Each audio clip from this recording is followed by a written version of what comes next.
This report looks at how local authorities in Wales are responding to the financial challenges that they're facing. We all know about the difficult times that public services are facing, having to make cuts, having to make savings, become more efficient. This looks at the strength of the plans, how robust the arrangements are, how well local authorities are preparing themselves for the very difficult decisions that they have to make in order to make the savings that are now required.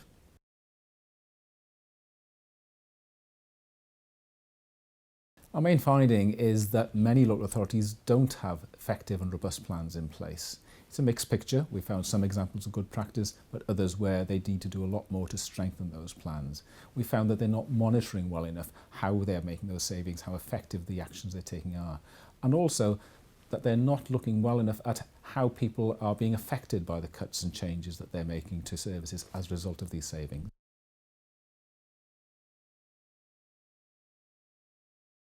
We've made a number of recommendations in the report. The main one is that councils need to strengthen their planning arrangements, develop better, more robust plans to deliver the efficiencies and savings that they need to.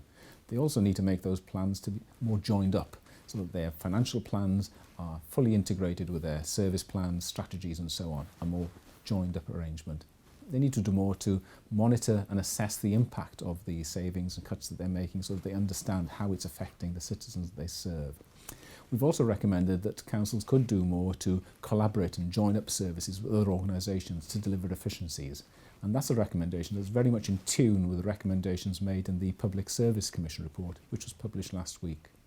Finally, I should mention that we've included an appendix which has a number of tools and guidance sources to help authorities to take the action necessary to deliver on these recommendations.